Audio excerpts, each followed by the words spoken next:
What's up, everybody, and welcome to episode number 34 of Uncovering Unexplained Mysteries for Wednesday, February 15th, 2017. My old boss, he was an Indian guy from this place I worked at in the food court. He'd go, "Josh, can you come in Wednesday?" Like, he added like 3 extra syllables to the word Wednesday, and so every time I say Wednesday now, I think of him, and I say it like that. Well, when I think of Wednesday, I think of Wednesday Addams from the Addams Family, Christina Ricci, or I think of how I can never spell the damn word properly. Yeah, it's kind of a hard one. By the way, Christina Ricci grew up to be hot, in my opinion. I'm a fan of her. Not a lot of people are. I think she's pretty hot. She's kind of got that goth look. I'm kind of into that a little bit. There's nothing wrong with that. No. Not at all. I feel judged by people out there. Anyway, welcome to the podcast, everybody. I don't know if you've noticed or not. If you are fans on our Facebook page, you certainly have. And if you want to be a fan, it's facebook.com/uncovering unexplained mysteries. We recently launched a Facebook group of the same name, Uncovering Unsolved Mysteries. Ooh, oops. Shit, I mean Uncovering Unexplained Mysteries. Unexplained Mysteries. Not Unsolved. Thinking too old school right now, but it's called Uncovering Unexplained Mysteries Podcast. It's a private group. Asked to join, either myself or Mike or moderator Thomas will let you hop on board, and it's already got like 70 something people in there within a few days. That's cool. And already the dialogues and conversations have been a lot more livelier and more organic than they were on our Facebook page. Because, you know, when you post to a fan page of any kind, your comment just goes off to the side under what other people have written, and it just gets swept under the rug. It's really pathetic, you know. It didn't used to be that way, but Facebook changes everything constantly. And I guess with trolls and stuff, you kind of have to try to sweep that stuff to the side. But with this group, you can say whatever you want. Everybody sees it. It's right up front and center, and people can reply. It's just, I don't know, it's just an easier way to get in contact, and me and Mike are a lot more chatty in that one than we are on the, the fan page. So now you have even more shit that you have to go out and like and find and all that. Isn't that annoying? Whatever. It's worth it, I promise. And again, if it sucks, it was all Thomas's idea, so blame him. If it's awesome, then it was all my idea. If you're just kind of neutral about it, it was Mike's idea. So now that we have that, I'm gonna pass the blame on to me. Yep. That's what. Hey, I was called a selfish bastard recently by one of my good friends. So apparently, I'm very selfish. That was kind of news to me, but I don't know. It's like people when they have kids, you know, like they're very selfless because they have to think about their kids all the time. Yeah. And I'm getting to that age, you know. I'm 28 years old, single guy, and I'm almost there. So I have very little responsibilities as outside of my own self and my own bills. So I think a lot of society is starting to turn to people like me as kind of selfish in a way, because it's like, oh, you're not in the wheel, man, like everyone else is. There must be something wrong with you. And it's like, no, these are the choices I'm making, and respect them, bitch. Well, you know, recently I just realized that, you know, I'm here in this situation for a reason, and not just because of, you know, because I don't really have the money to be able to go out and move out on my own and things like that, but my stepdad, he had another breakdown, so I pretty much have to just take care of the house and everything while my mom is out on the road. So if I wasn't here, then there really wouldn't be anybody to really, you know, take care of it. So you had mentioned in the past that your stepdad has a mental illness that he suffers from, that I suffer. I mean, I don't suffer from the same thing your stepdad does, but I have mental illness myself, have had my whole life, and it's something we brought up on one of the previous podcasts. I think it was Devin Johnson, Devin Williams. Devin Williams. God, why I keep wanting to say Devin Johnson. Yeah, and we really kind of got into a mental illness talk on that particular segment or whatever, and you brought up your stepdad. And so, I mean, this is kind of something that happens in the world of mental illness. You know, it's not like you it's something that you always have to stay vigilant about and stay on top of. And we all fall down at times, and there are times when you're up and you're good and you might have a good year or a good few months, and then you fall down, and it's just all part of the journey of having that. And it's not fun, but it's just how it is. But so he's doing okay though in general, like he's safe. Well, I mean, he's safe now. Last time I heard, he was stable. So that's good. It's just we're just gonna have to think about changing employment or something like that, and maybe the income won't be as much, and we'll see what happens from there. I mean, maybe we'll have to move back in with my grandma. I don't know. So, we'll see. We'll see what happens. Well, everyone's supporting you, Mike, myself included. So you always have us to fall back on if you need to. I appreciate that. Thanks.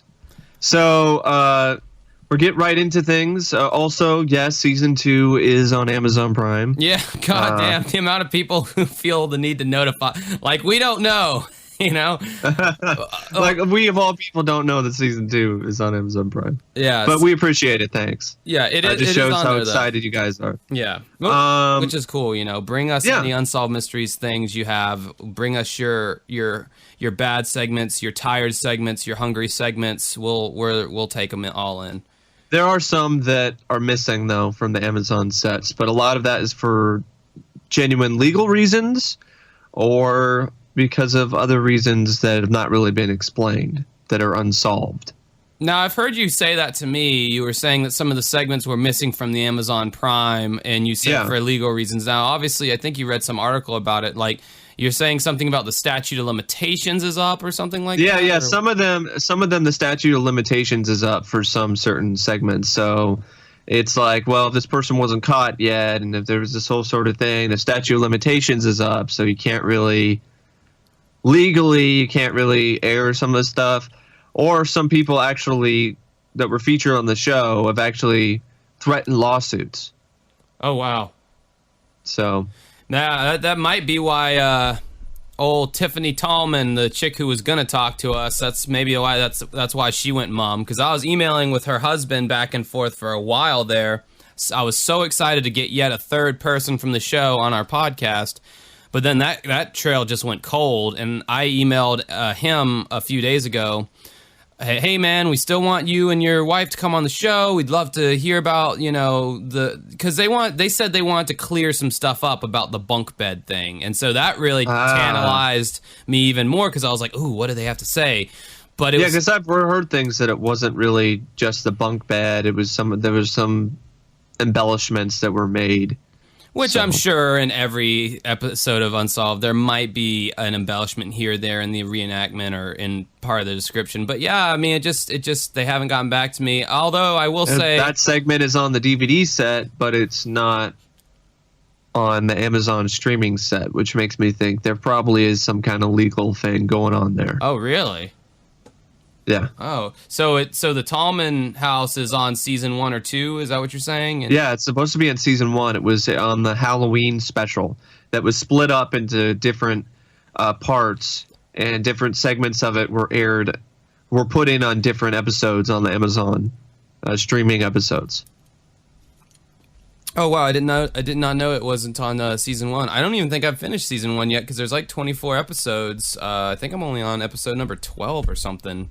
I've seen a lot of these before. It's still nice to watch in context, but some of them I haven't. So there's like a few so far that I don't remember seeing. Yeah, but most of them are ones that I've seen before. But it's still nice to see them again, especially in this quality. Yeah, I mean, it's like I was telling Mike before that we even started recording. Like, I don't consume that much television content in general. I'll watch a segment or two of Unsolved Mysteries when I'm eating lunch, if I have time to eat lunch that day, if I'm not going to one of my gigs, and I watch an episode of Family Guy at night before I go to bed as like a comedy kind of thing to I don't want to watch something serious before I go to bed, and that's all the TV I watch. I don't understand how people have so much time to watch TV.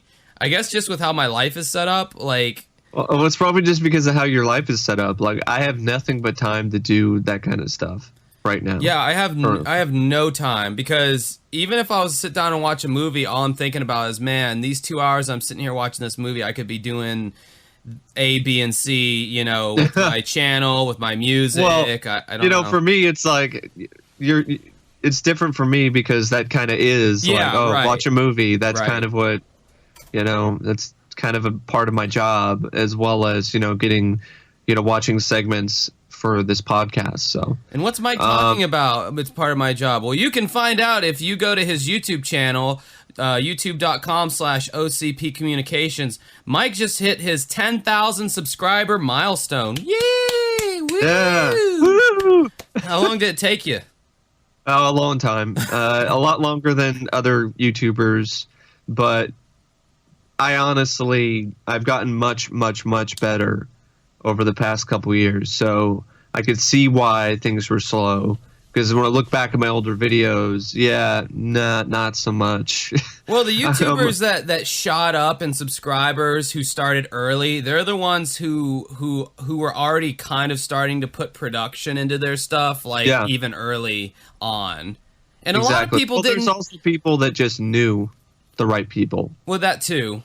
But a lot of people didn't know to put production, a lot of people didn't know about lighting and audio and all that shit. All they knew was to turn on their webcam or their camcorder and record and upload it to YouTube with no editing or anything, and that's how a lot of people started out. I didn't even think to record myself and put it on YouTube. I think I put my first clip I ever put on YouTube was in 2006, and it was of me playing a bass guitar solo. Which, if anybody really wants, I didn't watch that, but I saw it on your other channel. Yeah, I have another channel that's not that I don't even care about, but that's where that's the one I've had since '06, and that one I did put up, and now it's some stand-up comedy if you want to see Josh do stand-up. I'm thinking about taking all my stand-up comedy clips and putting it in one big clip and putting it on my channel that I have now under a vlog or something. I've been thinking about doing that because I was kind of funny back in the day, I guess. I don't know. Funny looking. Whoa. I don't know where that came from. But if you want to check out my possessed YouTube... by a clown or something. Yeah. Uncle Chuckles over here. If you want to check out my YouTube channel, it's youtube.com/dancingwithghosts. I do a bunch of different shit on there. Just go on there. I don't feel like explaining all the stuff I do. You figure it out. You do the work for once. A little bit of hostility there in my voice. I don't know why. Okay, he's in a mood today. Yeah, I'm in a mood for sure. I'm in a Mahmoud Ahmadinejad today. Anything? Is this thing on? I'll be here all night. Probably a good time to transition into the show. Few failed jokes on my end, kind of awkward. Now the laughter stops. Yeah, it comes to a vacuum, a laughter vacuum at this point, because we're talking about murdered people here. First segment we're going to be talking about is Kurt Sova. This was from, season 1? Yep, season 1. Season 1, so you can go out on Amazon Prime and watch this for yourself with your own eyeballs, unlike all the other stuff we've been talking about for all this time. Kurt Sova, this was a missing person, now it's a murder. And I'll just dive into this one. October 28th, 1981, Middleburg Heights, Ohio. 3 boys made a gruesome discovery. A dead body. And the dead body looked good. I was wondering if that was actually a person just laying there, if that was a model or whatever. I thought that was it's probably a person laying there, or it could have been a practical effect. That scene reminded me of something straight out of the movie Stand By Me. Yeah, I did. Yeah, that one I actually have kind of seen clips of. Is that a surprise to anybody? It's funny, Middleburg Heights. We have a Middleburg here in Jacksonville. It's kind of the redneck part of town. It's where everyone lives in mobile homes and has their guns, and it's very rural. By the way, I see we have 50 Jacksonville listeners according to our SoundCloud. Where are you guys at, man? You're in my city? Let me know that you like my podcast. Come out to one of my gigs. I'd love to meet you guys, you Jacksonville listeners. Anyway, so they found a dead body, these 3 boys. The young boys found the body that they found. It seemed deliberately placed where it lay. Apart from minor scratches, there was no sign of major injury. 1 shoe was missing. Several hours later, the body was positively ID'd as Kurt Sova. An autopsy revealed that Kurt died 24 to 36 hours before his body was found, but he had been missing for 5 days. His mother, Dorothy, said, "I would like to know where Kurt has been the last 5 days. I would like to know what caused his death. I'm sure somebody knows because somebody put him there. Somebody was either with him when he died or somebody came up upon him after he died and panicked and put him down there, and they just didn't want to be caught with him." Ken and Dorothy Sova called Unsolved Mysteries as a last resort. Would have been my first resort to call Unsolved Mysteries, but that's neither here nor there. Robert Stack, in the segment, he then poses the question, is it really possible for a healthy 17-year-old boy to die without an apparent cause? Sudden death of a teen is always tragic, but for the parents, the mysterious circumstances of his death compound that tragedy. Kurt lived with his parents in a quiet neighborhood in Cleveland. Kurt was the youngest of their 4 sons, and he was the closest to his parents. The baby usually is. According to his mother, Kurt never had any trouble with police or his friends. That's why I can't understand what happened. Kurt left home for the last time on Friday, October 23rd, late in the afternoon. 1 block from his house, Kurt met up with his friend, and he never returned home. According to his mother, yet again, going to be quoting her a lot on this segment, she had a lot to say.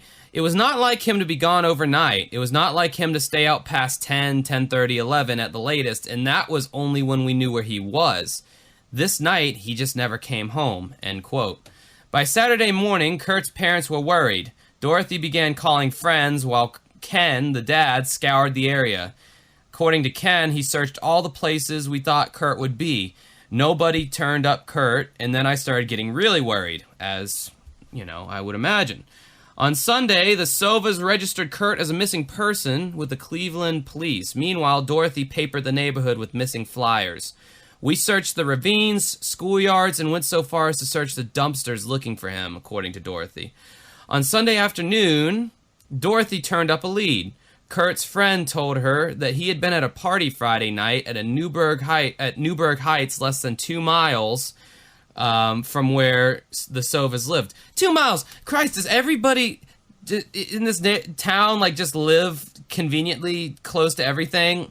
His friend was a block away. This party was 2 miles away. For me, it's like 30, 40, 50 miles for me to get anywhere in Jacksonville. Anyway. Well, for me personally, my friends are all out of state, so yeah, I can't just go across a block away and go hang out with my best friend. Those were the good that would old be days, awesome. Mike. That's back when lemonade was 5 cents. Well, actually, when I was in high school, 2 of my best friends actually did live in my neighborhood, so within walking distance from my house. Oh, so lucky you. So all my friends always live far away from me in this stupid city that's like the equivalent of 4 cities, size-wise. So it's like Oklahoma City.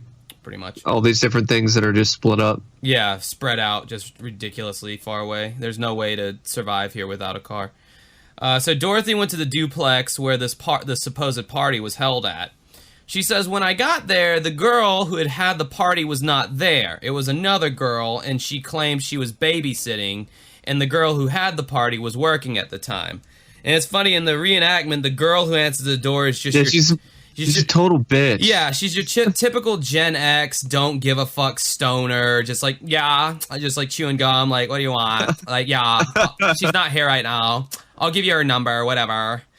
And, the mom is just your straight up, nuclear family, 1960s kind of Norman Rockwell painting kind of mother with the glasses and the perm, well, let me give you my number and my name and have her call me. It's very important. So when the girl returned home, she called Dorothy and said she never saw her son and she didn't have a party. Oh, what a surprise. The girl claims that she didn't have a party and didn't see her son. What's the first thing someone's going to say if the mother of a missing kid comes up to them, is pointing the finger in their direction? They're going to say, I don't know, this person didn't have the party, don't know who you are, bye. So despite what the woman named Susan told Dorothy, a pizza delivery man confirmed that there had indeed been a party on Friday night. After learning this, Dorothy called Susan again, and she finally admitted that, oh yeah, there were people here having a party. Some of them were older than Kurt. Most of them were people Kurt had never met before. So most who knew Kurt said that he wasn't much of a drinker, but that night he was drinking, and with his slight build, it added to his low tolerance of alcohol. And also, apparently, from Wikia, it says that he was drinking Everclear. Oh my God. Which is the strongest drink on the market and illegal in many parts of the United States. It's like gasoline, basically. Dude, Everclear is like the highest proof of alcohol. It's flammable. It's got like a grating on top of it, so you don't accidentally... I thought that was just a band. I didn't know that was an actual... Oh yeah, no, Everclear is, that's some hard shit. Like, drink. I've never myself had it, but Everclear and Bacardi 151 are like the two highest proof alcohols I can think of off the top of my head. And yeah, they have like little metal gratings on the top of the bottle, so you don't spill it all. It's like it's fuel basically that you're putting in your. It's like gasoline basically. It's some heavy stuff. And apparently, also, it seems like that if it was Everclear and then they put other stuff in it, because that's what it was insinuated, that, you know, it was some beer and then there was these guys, these older guys who were putting like these drugs or something in it. Yeah, sounds like a typical party to me. Everclear and drugs? Yeah, I mean, it's not a party without Everclear and drugs. So... the fellow that Kurt went to the party with told them that Kurt had become ill, and so his friend took him outside and kind of laid him up on a chain link fence, and then the friend went upstairs to get Kurt's jacket because Kurt apparently was getting cold, and he left Kurt by the chain link fence. First off, they don't have a spare room in that place to like put him up on like a couch or a bed somewhere. Well, the thought that to put him outside. As somebody who has himself been drunk and sickly many times from drinking too much, I can say that going outside, getting some fresh air when you're feeling nauseous from drinking is kind of better than being... Yeah, but I mean, forgetting about... Then you can easily forget about the person outside because you're drunk yourself. Well, the guy didn't forget about him, actually. He said when he went up to get his jacket and he came back down, Kurt was gone. And so, according to Dorothy, that's when I became hysterical. I thought, my God, something happened to him, only I didn't in my wildest dreams expect him to turn up That dead. Seems way too quick. Well, you don't know. We don't know how long. It never said how long this guy had been gone. You know. No, I know, but like if he was gone just to go get his jacket and then came back and he was gone, that would be way too fast. Unless the Flash kidnapped him. I don't think. Well, this is the thing that people don't think about. Like when it comes to parties and stuff. Like you'll have those good Samaritans at a party who will take care of you sometimes if you get sick, but. Also, they're usually around your age, and they're usually trying to get laid just like everybody else is. So, who knows? He could have gotten waylaid on his way to or from getting said jacket, and it could have been an hour and a half before the dude came back. Yeah, exactly. He could have been like, oh, shit, my friend.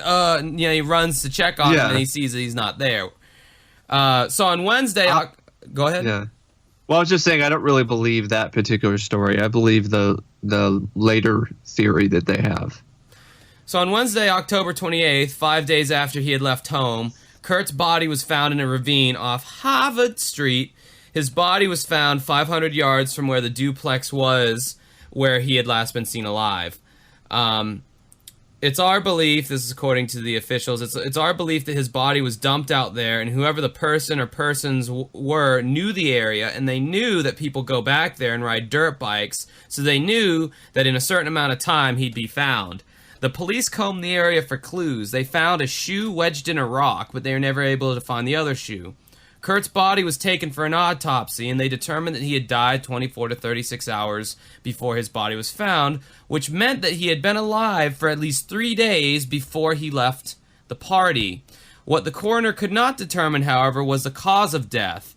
Lester Adelson, the chief deputy coroner, said, on the basis of the things that we saw, and equally important, the things we did not see, what was absent, we felt that Kurt died from instantaneous physiological death, and the manner of death in this case was probable accidental. because we eliminated everything else. He hadn't been beaten in any way. He hadn't been traumatized in any way. He didn't have enough alcohol to end his life. He didn't have any pre-existing disease. And as Sherlock Holmes says, you rule out everything else and what is left is the truth. This was a diagnosis by exclusion. I thought it was funny he quoted Sherlock Holmes in this very clinical coroner's report here. He's quoting a fictional character. It's like Yosemite Sam always said, I hate that rabbit, end quote. So his mother says, I didn't believe that they couldn't tell me how Kurt died, which is immaterial what they put on that piece of paper for my peace of mind. I want to know what happened to my boy. I'm not sure I want to know who put him in that ravine. I couldn't do that to somebody's animal, let alone a human being. I just want to know what happened to my boy. After the initial shock of Kurt's death had abated, Dorothy began piecing together a series of strange events that had occurred on the 5 days that her son went missing. On Monday, 3 days after Kurt went missing, one of Kurt's friends, David Trisnick, claimed to have seen Kurt and another person walking down a busy street less than a mile from the Sova home. Quoting David here, he says, I was on my way to a job interview and I spotted Kurt and he was with somebody that I did not recognize. I pulled over to offer Kurt a ride, at which point I saw a van pull over, and then Kurt yelled out, Franco, and walked up to the van and got in it. If I had known Kurt had been missing, I could have done something. I could have followed the van, I could have did something. I didn't know. Then 2 days later, he was found dead. That was the last time I'd seen him, end quote. Also on Monday, a stranger who had been seen hanging out around the Sova's neighborhood noticed... This reenactment, I mean, this actor here, it's bad. I have to be completely honest. This is some bad acting, but it adds to the charm, though. Go and watch it, folks. You can see it for yourself. So this guy from the neighborhood noticed Kurt's missing flyer in the window of a record store. Wait a second. Of a what store? A record store. Yeah, a record store. What's a record store, Mike? Come on, you know what a record store is, Josh. It's where they used to sell records. Oh, like physical CDs. Oh, like physical copies of music, like physical music? Yeah. Oh, wow. This show's old as shit. Because nobody cares about physical media anymore, and they surely don't pay money for it.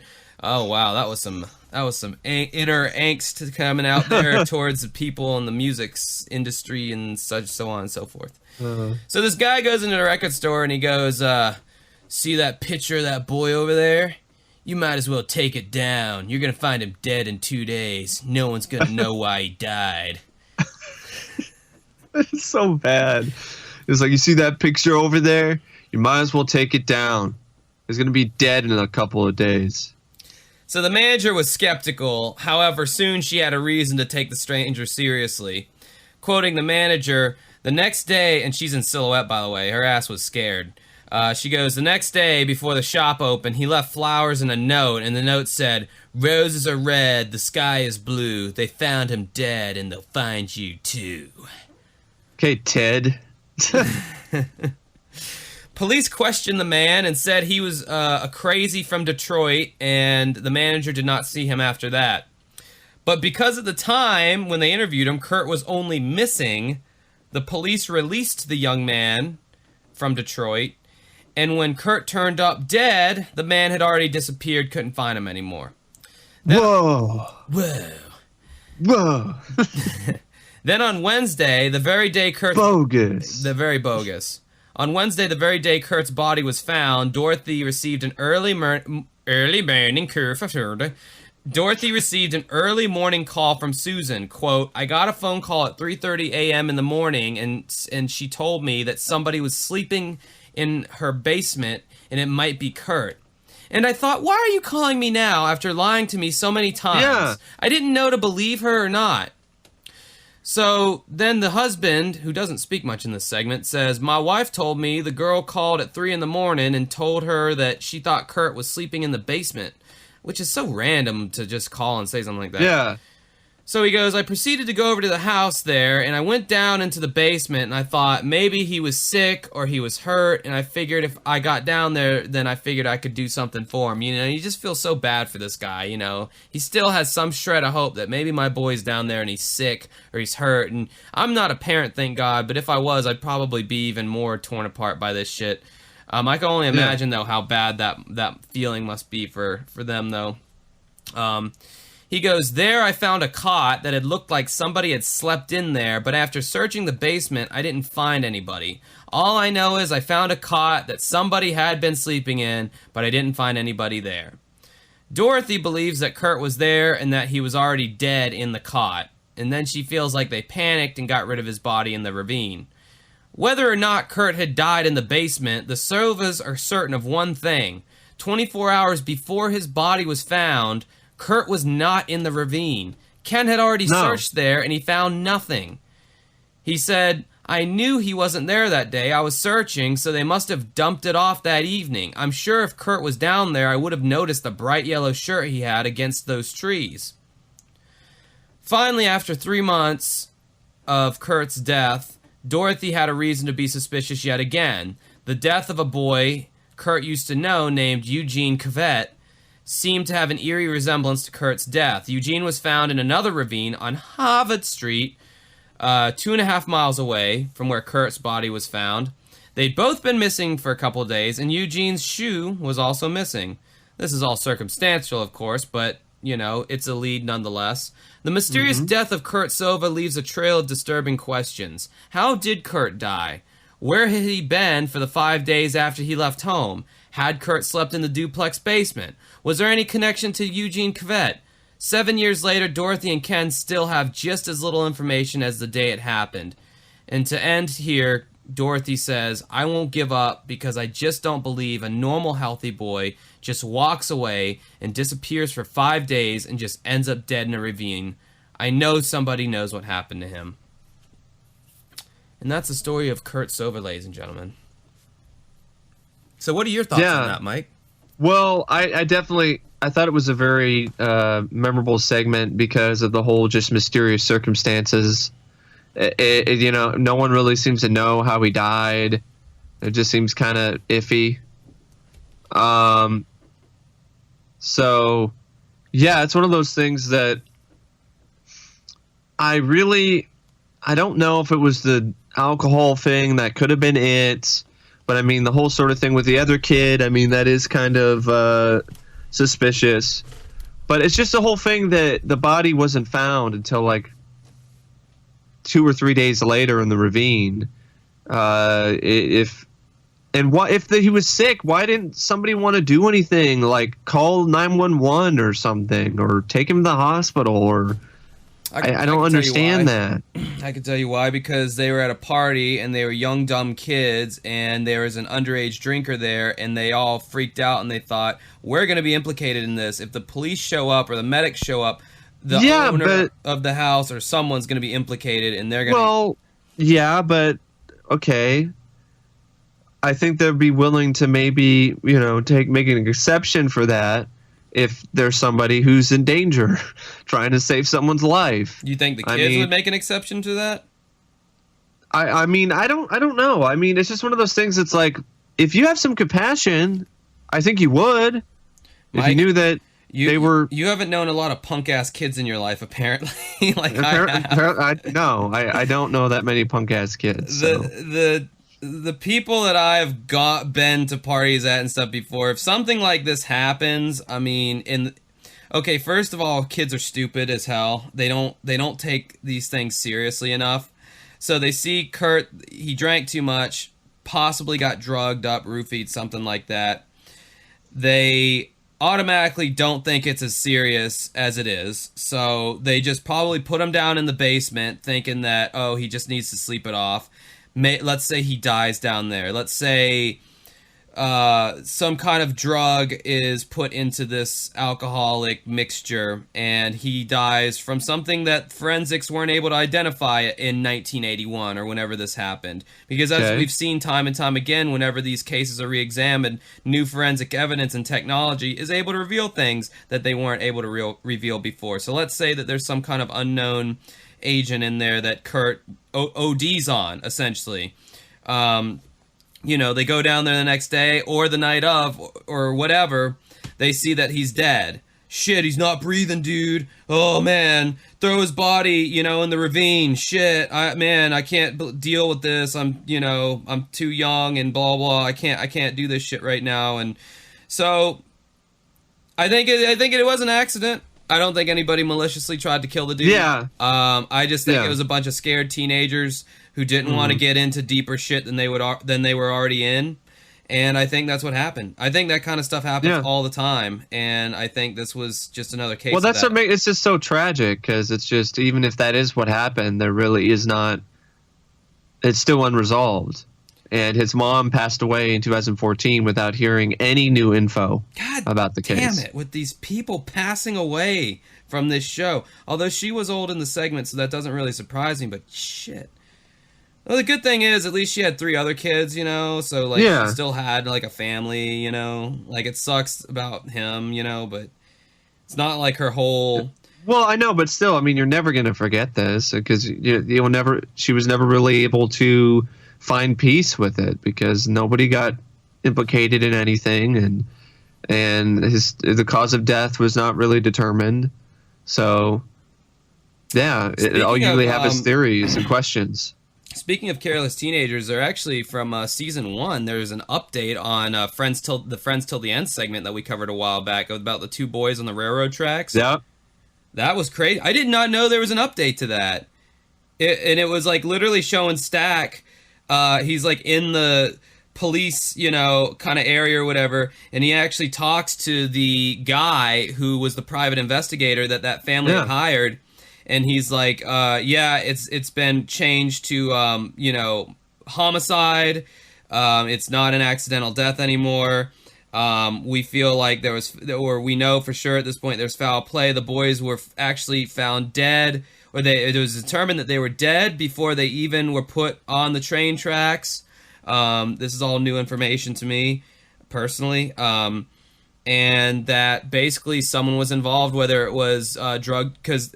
And this was another thing they didn't mention in the segment. There were heavily involved drug activity in that area at that time. So these boys... I couldn't remember mentioning that in the when we were talking about it on the podcast, but, you could be wrong. I think I did, because I was following the Wikia, so... Okay, well, maybe I could be wrong. Maybe it was mentioned then by you. But I remember we were talking about Jacksonville, and I was like, there's a lot of drug stuff over there.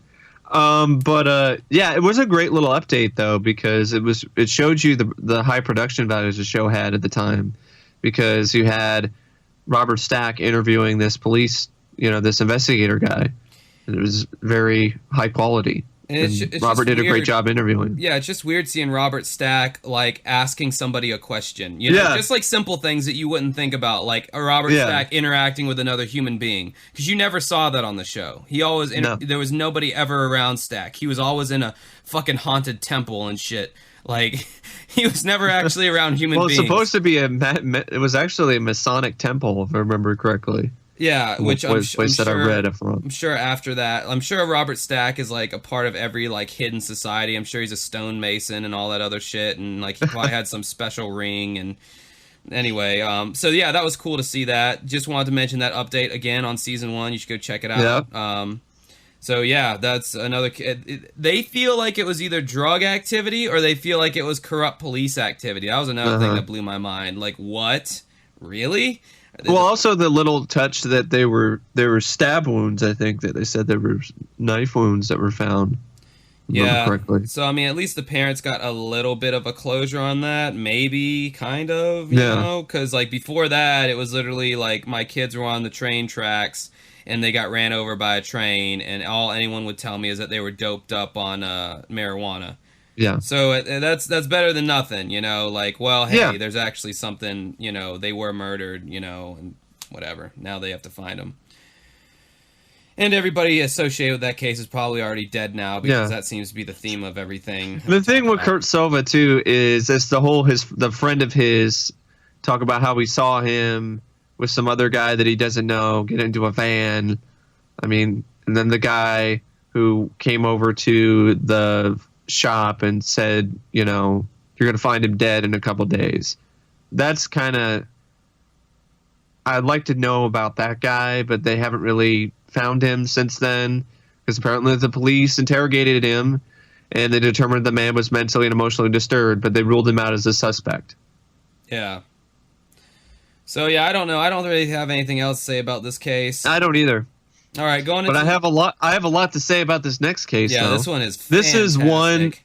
This is one that when I first saw it on the segments, the segment pack that I came into possession of, it automatically stood out to me because I'm like, what? This is crazy, and it definitely ties into the whole satanic panic theme. Another you saw. Should we have done Satan month? Should we have called this Satan month? There's a lot of Satan going on here. Satan.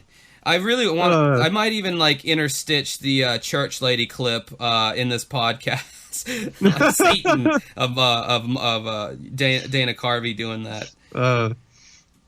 But yeah, this case is about Anne Sigmund and Gary Goff.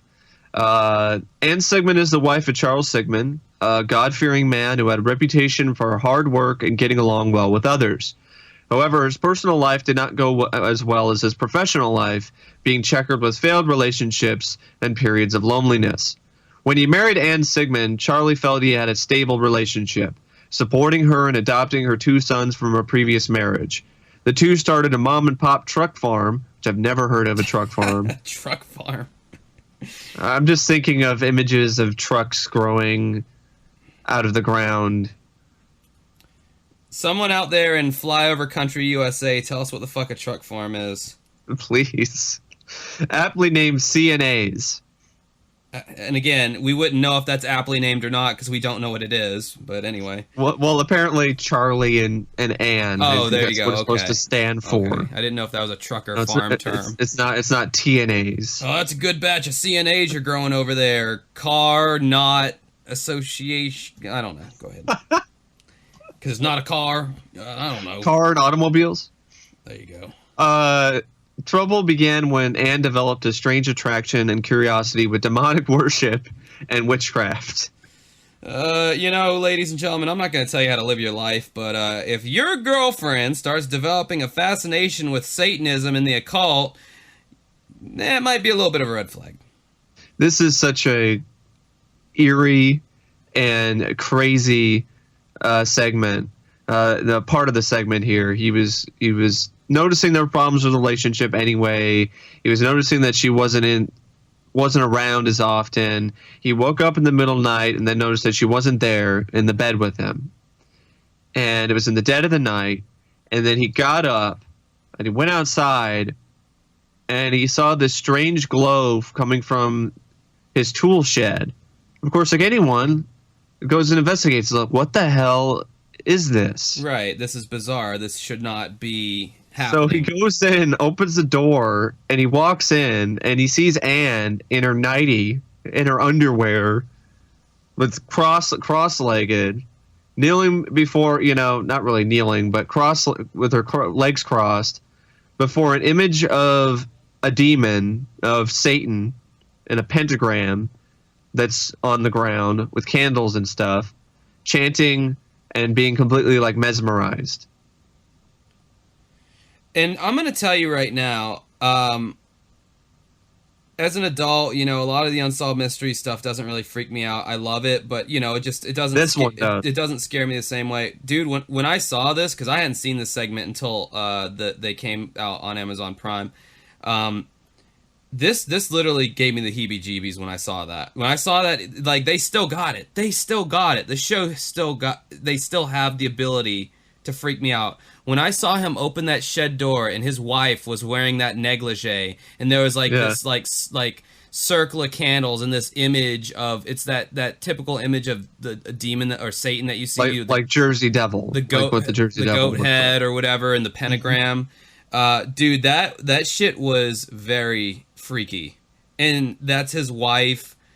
And it's even, excuse me if I come off a little whatever here, but the thought of some delicate, dainty woman in a negligee kneeling before Satan just adds to the creepiness of it, because it's like, if it was a dude, it would be like, okay, that's kind of more like expected, but like women, it's like you tend to see them as more innocent, because when it comes to serial killers and all that, men are usually the ones that are doing that. And look, there are exceptions, like what's her name, who poisoned her family. Marie Hilly. And I understand that if you're worshiping Satan, that doesn't necessarily mean you're a serial killer, but it means that you're into some different lifestyle at the very least. Can we admit that, that if you're into worshiping Satan, you're probably living an alternative lifestyle of some kind. Yeah, when I first saw this segment, I was just, it completely just shocked me. It came out of nowhere. Because you're just saying this is just a wanted segment. Yeah, so you're like, okay, I'm ready for what you have to give me tonight, Unsolved Mysteries. And what? Satan and negligee? What? Yeah, satanic negligees. Yeah, not prepared for that. Although Charlie laid down the law, dragging Anne out of her trance and making no further mention, he soon was concerned for his marriage and what kind of woman he married, especially when he found satanic literature among Anne's possessions. And she also left a doll on their bed. Yeah, as well, like a voodoo doll of some kind. Yeah, with a pin through the heart. Yeah. Thanks, bitch. Appreciate you. And some people may say, well, that sounds made up. Like, why would he make up something as absurd as that? Nobody would believe him. But then again, I mean, this is in the time period where satanic panic was a thing. The two grandmothers who were all like, oh, they were, my daughter is a Satanist. So that was a thing then, but I don't know. I mean, it seems pretty far-fetched to just make all of this up. Well, I mean, why would he make up, it's like, if you're going to believe her worshiping Satan in the shed, you kind of have to believe the voodoo doll too. I mean, you can't. Well, I'm just saying, why would he make up all of it? Oh, that's right. What I'm saying. Oh, it's yeah. Like the worshiping the Satan in the shed and all of that stuff. I mean, yeah, true. It's really specific, right?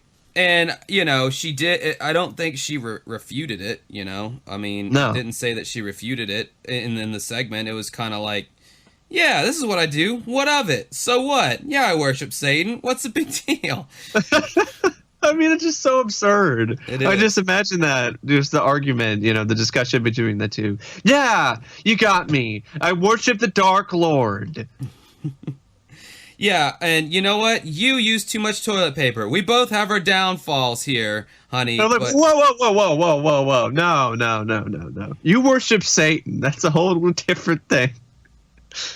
I worship Satan. Different level. You drink too much beer on Friday night. I mean, do we really want to be nitpicky here, honey? I mean, come on, really? So anyway, eventually Charlie served this devil woman and her divorce papers. Or medieval woman. I think it's Evil Woman, but I think that's what it is. Is it Evil Woman or Medieval Woman? Because for many years when I heard that song, I thought it was like Medieval Woman. Medieval Woman. Yeah. You're talking about the Bee Gees song, right? No, there's a different one. It's by ELO. I think it's Devil Woman or Medieval Woman. I think it might be Devil Woman. Devil Woman would make more sense unless you had a Renaissance fair. So anyway, he served her the divorce papers and told her to just get out along with Satan. And she moved to Caruthersville, Missouri. And then began dating a retired cop named Gary Goff, whom she soon started living with. Charlie soon became depressed and resumed contact with Anne, but his depression and separation ended after Gary made a series of threatening phone calls to Charlie, which made him regain his senses and forget Anne, although Charlie took no action to have Gary Goff reported to the authorities. You know what's funny about this? If I could interject for a second. This just goes to show you how dumb men are. you got this chick who clearly is not quite all More in there. love with Satan than you. She's not quite all there, but no, even still, there will always be a man out there that'll go, yeah, I'd still do it. I'd still take it. I love her. I love her very much, and I miss her kids. And well, she's into Satan, but I'll allow it. I'll let bygones be bygones. But I'm not talking going about to this be. Gary Goff guy, the new guy she got with. Like, he's like, Well, the other guy too was trying to think about getting back with her as well. So there was that too.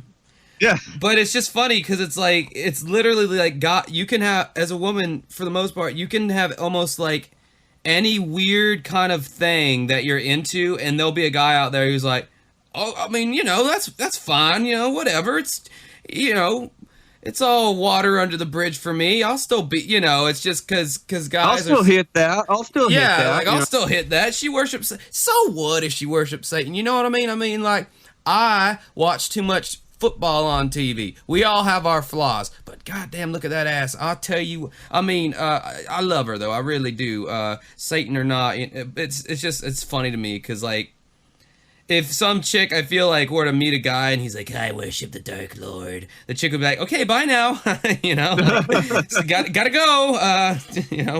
Where the fuck are my keys at to my car? You heading out here. The movie The Burbs. Have you seen the movie The Burbs with Tom Hanks? That's a classic.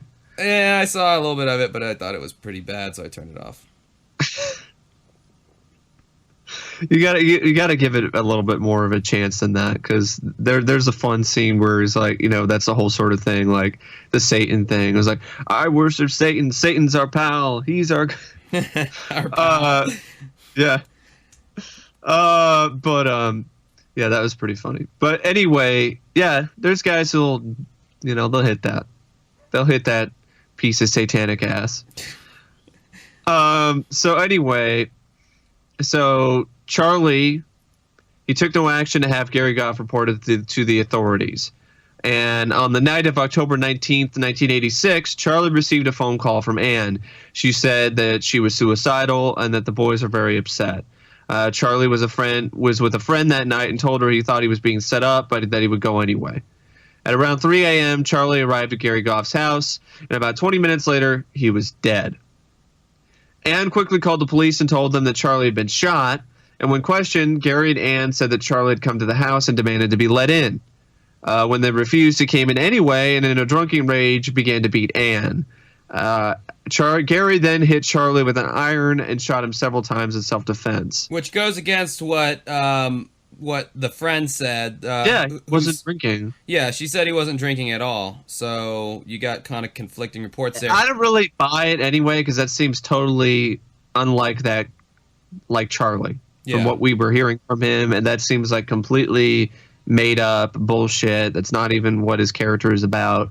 That doesn't even seem like he would even be capable of doing such a thing. Charlie, to me, seems like what I would call as a good shit. Charlie seems like a good shit. Yeah. And back in 1980, whenever this happened, they didn't even do a blood test to see if he had been drinking or not. So it's literally just at this point, it's just what's that word? I'm looking for? Conflicting. There's no, it's conjecture. There you go. It's conjecture. Conjecture. Sorry. Yeah, because the authorities were hesitant to believe the couple's story, especially when Charlie's friend was interrogated by police, and she said he had not been drinking with her, nor had Charlie been known to be a heavy drinker. A friend of Anne soon came forward and said that Anne had reasons for wanting Charlie dead. A few days after the murder, Anne's friend was given a wire, and Anne made incriminating statements suggesting that she and Gary were going to leave town. Anne and Gary vanished shortly thereafterward and have not been seen since. There's an update. Gary Goff had seen the broadcast and surrendered himself to authorities. He told police that he broke up with Anne shortly before the broadcast and that she threatened to put satanic curses on him should he cooperate with the police. Oh, God. However, a combination of guilty conscience and fear of his exposure on Unsolved Mysteries were a stronger motivator for Goff to surrender. Goff elected to plead guilty instead of going to trial. In 1989, Gary Goff was convicted of second-degree murder and sentenced to 20 years in prison. He was paroled in 2002, though. But Anne Sigmund is still at large. She is yet to be apprehended. And while in prison, Goff publicly begged Sigmund to turn herself in to the authorities, but she never did. Sigmund has been a fugitive for more than 25 years and would be in her 50s today. She's believed to be living in Arizona or Oregon. Oh, great, Oregon. Wonderful. She is believed to be taking advantage of her physical features to falsely identify herself as an American Indian and feign acculturation with Indian nations. As such, tribal police have also been alerted that Anne Sigmund may be a danger to their areas. Because of, I don't know, maybe perhaps Satan? But yeah, it's crazy. You know, Gary Goff, he turned himself in, but then Anne is still at large. Which is creepy. I mean, I don't know exactly. Yeah. What exactly do they want her on? Well, I don't know, man. That's an interesting thing. Well, I mean, maybe she's the one that... Trigger man. Well, she's an accomplice, and she maybe's the one that set it up.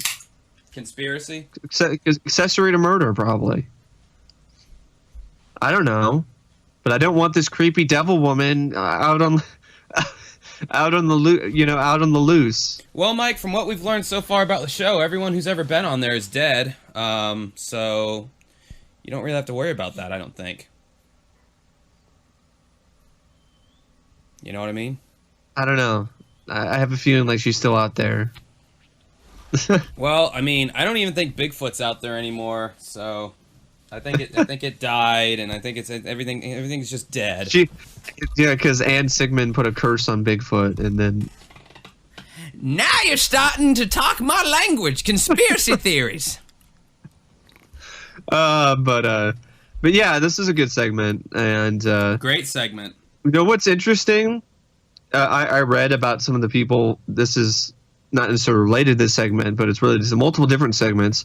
That there were agents, you know, when they were talking to particular actors who were trying to get roles, and they said, "Oh, I'm up for Unsolved Mysteries," and they would warn them and say, "Well, be careful though, because if you get the role, you know, there are a lot of people who might start to try to think that you're the killer or you're the person who's at large or wanted." And people call the police on you. Oh, really? Because apparently that was a real thing. Oh, man. It shows how dumb people were back then. Well, and they still are. I mean, don't get me wrong. People are just as dumb as they were. Come on. Like, what were you thinking? Like, yeah, it was just a real killer. And they allowed themselves to be shot on camera. And they cooperated with the production of the show. No. Yeah, that's crazy. But it's I mean, it's a good point though. I think now people are a little bit more savvy to how it all works, so maybe that wouldn't happen anymore. But I never know. I mean, that's why they had to say at the beginning of the show, what you're about to see is not a news broadcast. You know, like they had to remind people, hey, dum-dum, you know, this is a show. This is not the news that you're about to see, because, you know, it did kind of have that similar feel to like how a news broadcast would be. All right, so let's move on to our last topic today, which is kind of special just in the sense that this is the first segment that we've ever talked about that has nothing to do with the show Unsolved Mysteries. This is not an Unsolved Mysteries thing. Nope. This might become a more normal thing that we start doing. We're not going away from the show by any stretch of the imagination, but you know, there's some really interesting cases out there that I find fascinating, that Mike finds fascinating, that you know, there's not an Unsolved Mysteries episode for, you know. Why, you know, like the Malaysian flight that we still haven't talked about, that one day we will talk about, but this one kind of trumped that. This is something I've always heard about. And then actually, just to show you guys how whenever you reach out to us, I hear you from all your platforms. One of our listeners, Will, from Martinsburg, West Virginia, who said that he literally only made a SoundCloud page just to listen to our podcast, which was cool. He actually wanted to hear us talk about the Dyatlov Pass incident. I am not Russian, people. I am not Russian, despite what you may think my maybe it's connections Dyatlov. Dyatlov. Might be Dyatlov. I only know certain Russian words like хорошо and spasiba and как дела. These are the only Russian phrases I know. I will crush you. But no, I must crush you. This is an incident that happened. That, or that's the whole, I will break you. Oh yeah, I must break you. I must break you. Ivan Drago. That guy was a badass. If he dies, he dies. That's what Mike. That's what you have to say about your the people who insult you on your YouTube channel. If they die, they die. All right. So anyway, so I'm going off kind of some articles here. Give you the brief synapse, and we'll dive into it a little bit deeper here. The Dyatlov Pass incident refers to the mysterious unsolved deaths of 9 ski hikers in the northern Ural Mountains on February 2nd, 1959. The experienced trekking group, who were all from the Ural Polytechnical Institute, had established a camp on the slopes of Kolat. I think it's Ural, but... Oh, is that an L? Yeah. Oh, old Josh's vision ain't what it used to be, I tell you what! They had established a camp on the slopes of the Kolat... whatever the fuck that is, when disaster struck.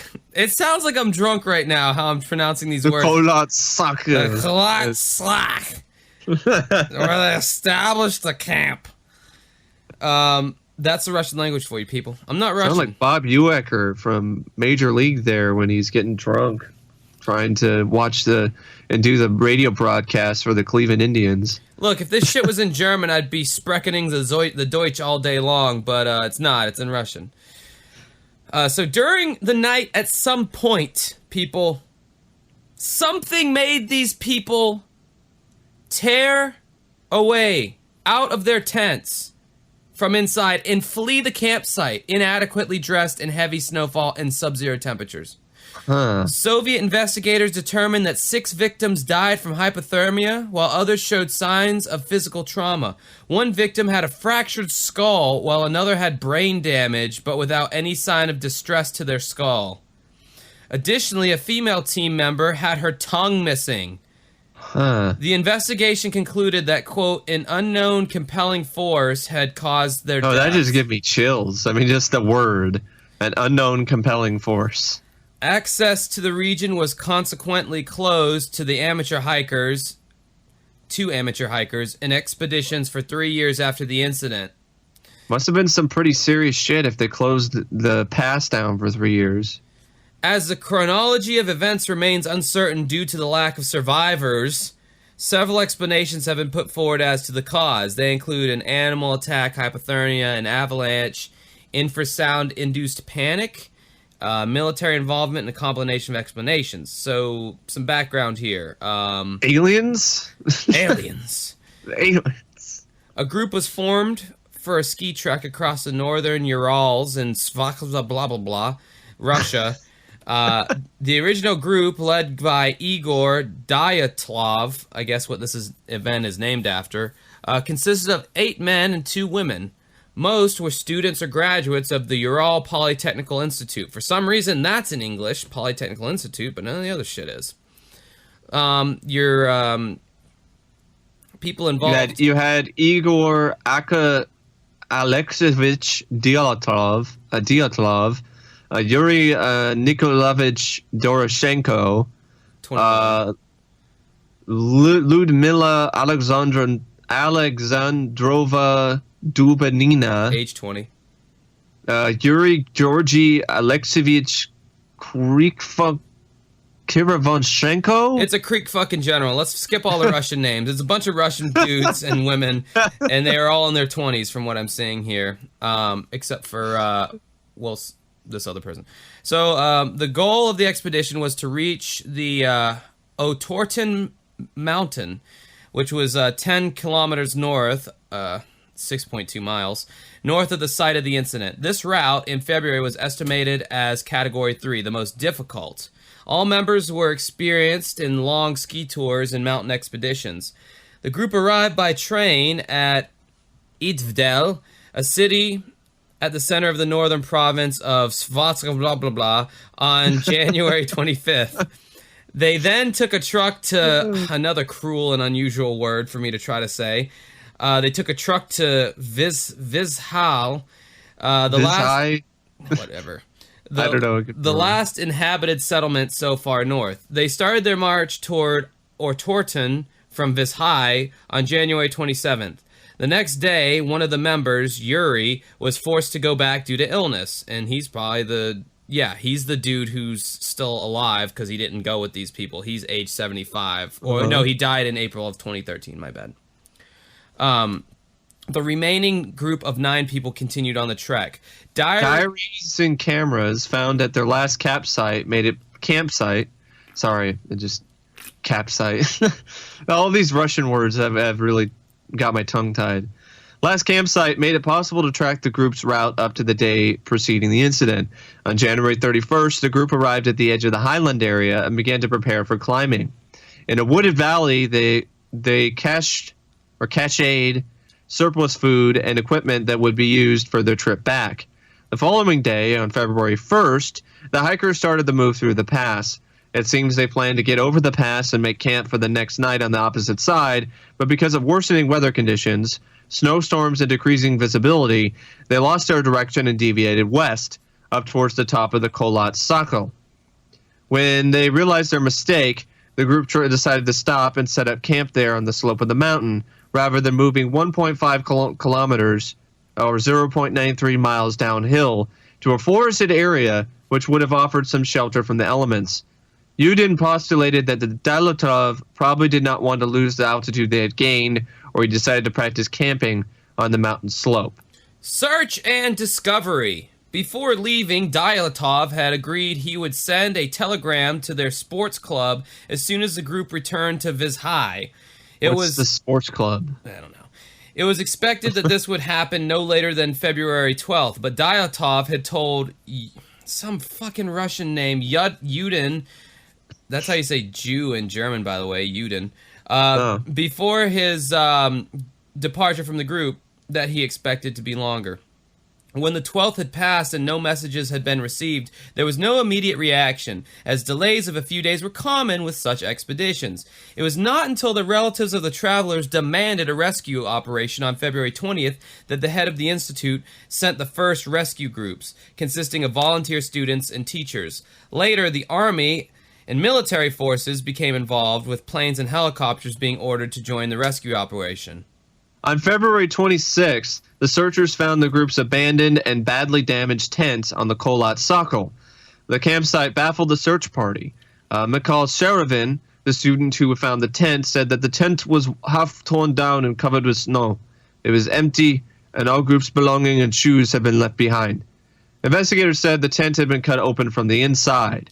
8 or 9 sets of footprints left by people who were wearing only socks, a single shoe, or were even barefoot could be followed, leading down to the edge of the nearby woods on the opposite side of the pass, 1.5 kilometers to the northeast. However, after 500 meters, or 1,600 feet, these tracks were covered with snow.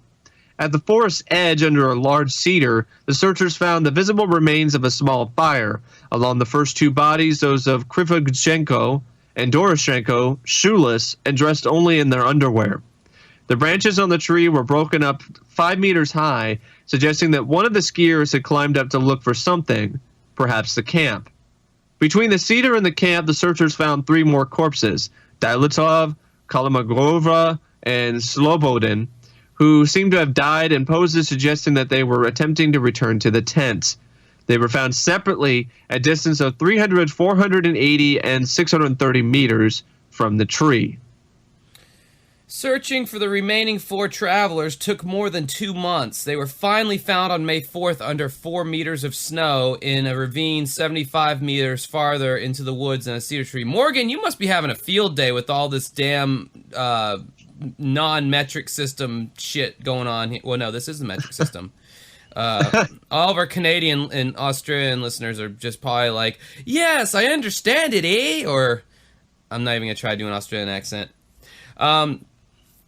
So these 4 were better dressed than the others, and there were signs that those who died first apparently relinquished their clothes to the others. Jesus. Zolotaryov was wearing Dubanya's faux fur coat and hat, while Dubanya's foot was wrapped in a piece of Krishna Frachkov's wool pants.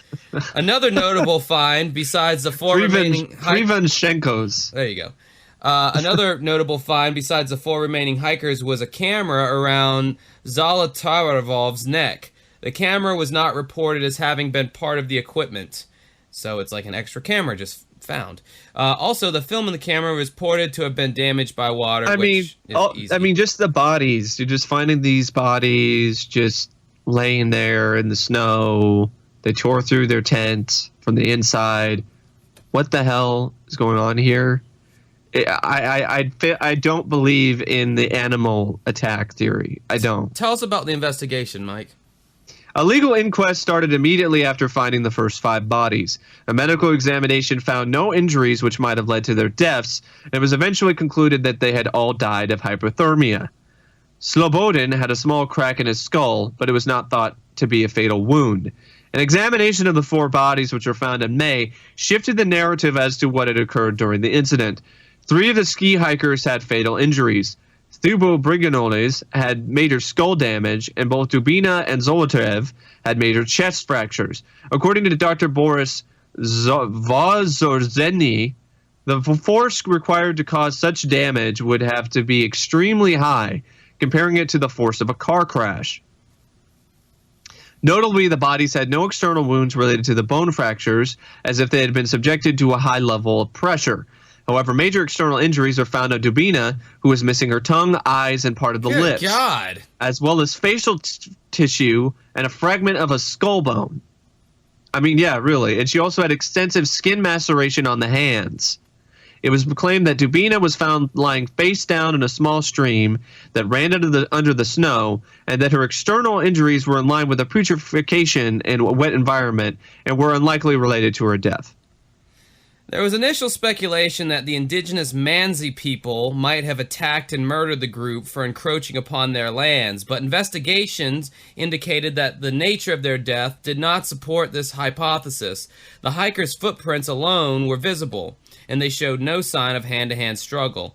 Although the temperature was very low, around -13 to -22 degrees Fahrenheit, screw you Celsius, with a storm blowing, the dead were only partially dressed. Some of them had only one shoe, with others had no shoes or wore only socks. Some were found wrapped in snips of ripped clothes that seemed to have been cut from those who were already dead. Journalists reporting on the available parts of the inquest files claim that it states, and it's got some bullet points here, 6 of the group members died of hypothermia and 3 of fatal injuries. There were no indications of other people nearby on the Kolat Slacha, a part of the 9 travelers. The tent had been ripped open from within. The victims had died 6 to 8 hours after their last meal. Traces from the camp showed that all group members left the campsite on their own accord on foot. To dispel the theory of an attack by the indigenous Mansi people, Dr. Boris, some Russian word, stated that the fatal injuries of the 3 bodies could not have been caused by another human being, quote, because the force of the blows had been too strong and no soft tissue had been damaged. Another point here, forensic radiation tests had shown high doses of radiation contamination on the clothes of a few victims. Kind of mysterious. Yeah.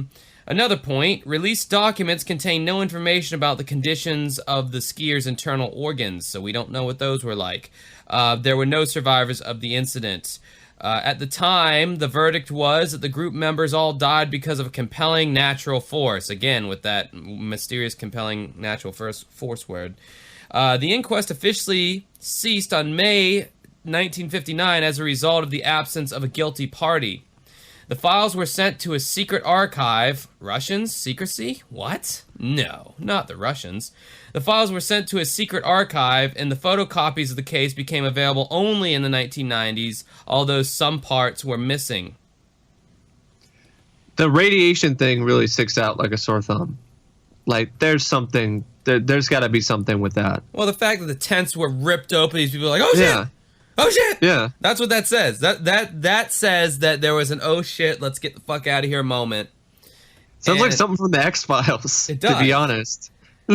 controversy regarding the investigation was the 12-year-old Yuri, who would later become... Kunstovich. Wow, Kunstovich. Hey, I'm just reporting the news here, people. That's his last name.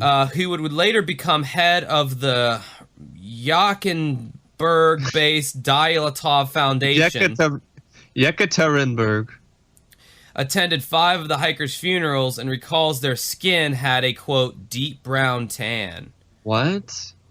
From radiation, perhaps? Yeah, perhaps. Another group of hikers, about 50 kilometers south of the incident, reported that they saw strange orange spheres in the night sky to the north on the night of the incident.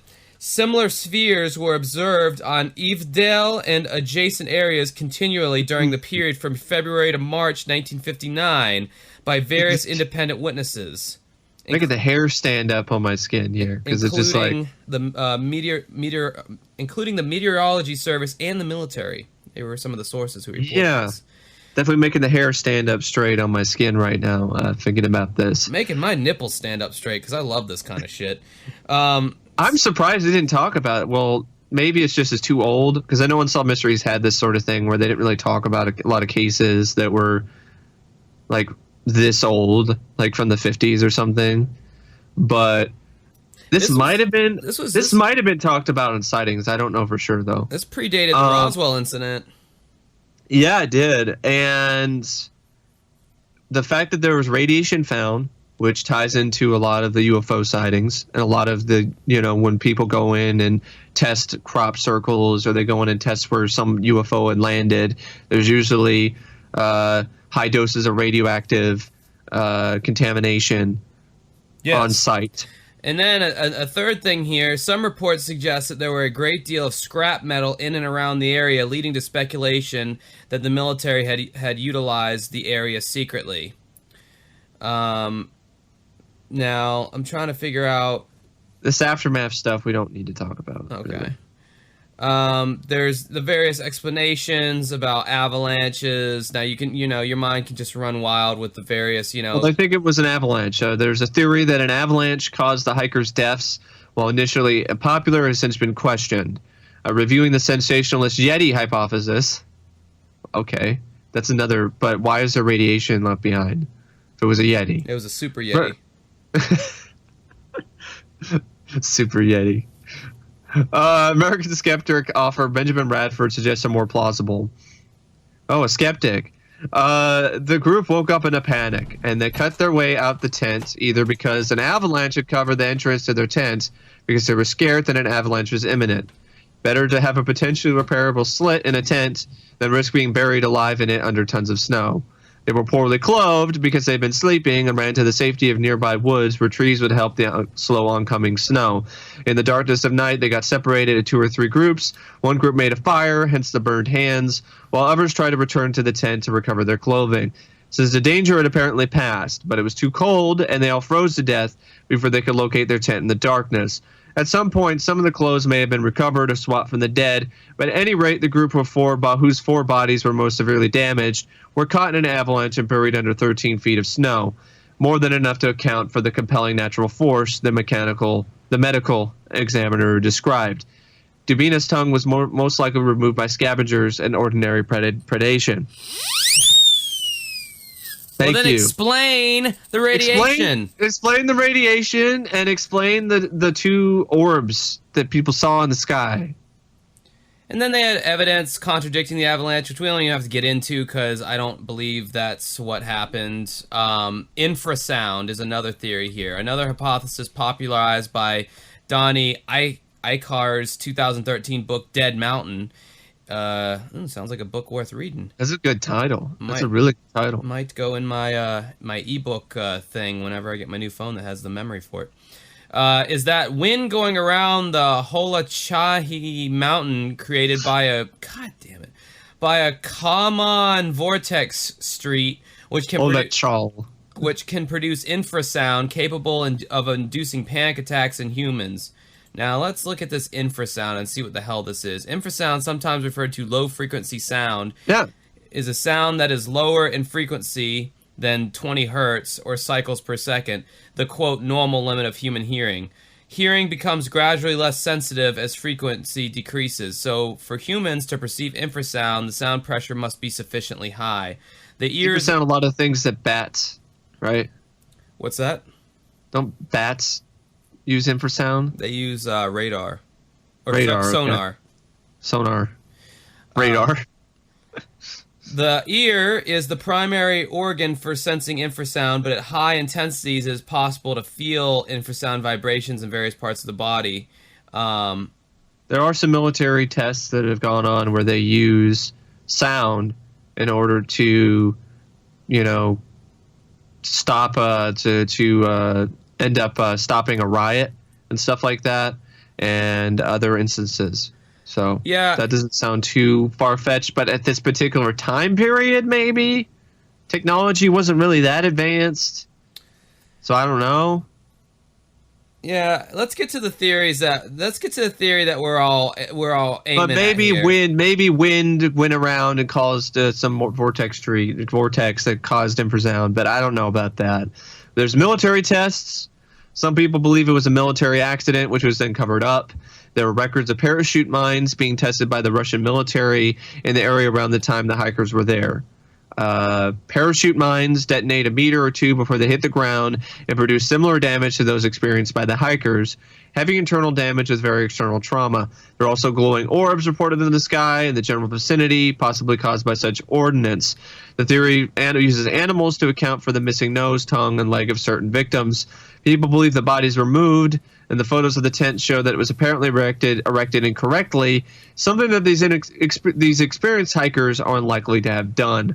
This theory, in particular when speculating on radiological weapons, is partly based on the findings of radioactivity on some of the clothing, as well as the bodies being described by relatives as having orange skin and gray hair. However, radioactive dispersal would have affected all of the hikers and equipment instead of just some of it, and the skin discoloration can be explained by the natural process of mummification after 3 months of exposure to cold and the winds. Furthermore, the initial suppression of files regarding the group's disappearance by Soviet authorities is sometimes mentioned as evidence of a cover-up, but the concealment of information regarding domestic incidents was standard procedure in the USSR and therefore far from peculiar. And by the late 1980s, all Dyaltov files have been released in some manner. So the cryptozoological explanation is that the Russian Yeti killed these people.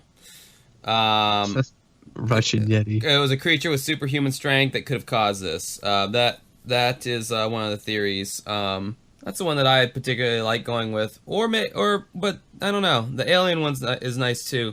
Either way, this was fucking weird. And it's never been solved. Why was this not on Unsolved Mysteries? I wonder if it was on In Search Of with Leonard Nimoy. Could have been. I have the whole box set to that. I've only gotten through season 2. It's very dated. That show did not age good. The last season, there's a last season on there. It's from the 90s, the 2000s update, which has Mitch Pileggi from X-Files hosting it. Oh, really? Yeah. Oh, that's kind of cool.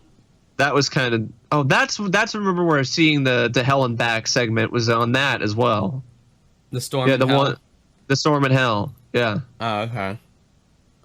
He was on that too. He was on Sightings. He was on Storm. He was on In Search Of. Yeah, money wasn't. That also used to air on Sci-Fi Channel. In Search Of. That show scared the crap out of me when I saw it late at night one time. But now when I watch it now, it's so forced. Like, it's such a forced type of show trying to scare you. But yeah, I don't know what's going on. I don't know what really happened. I don't believe it was just simple hypothermia.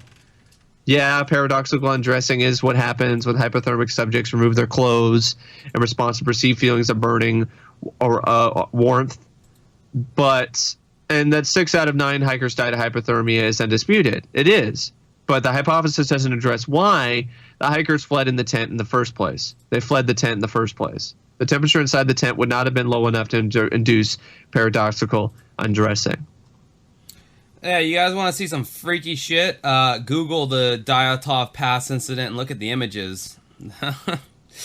They have images, and they aren't for the faint of heart. So, no. Yeah, that was really fascinating. I don't really, I don't know what else to really say about it. Although it was a great, suggestion to talk about. I think it's right up my alley.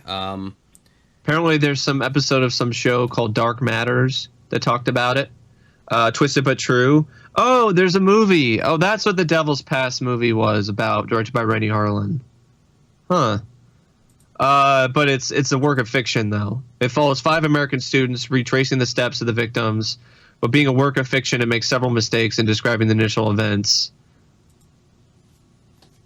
Yeah. And then there was a Discovery Channel special called The Rushing Yeti.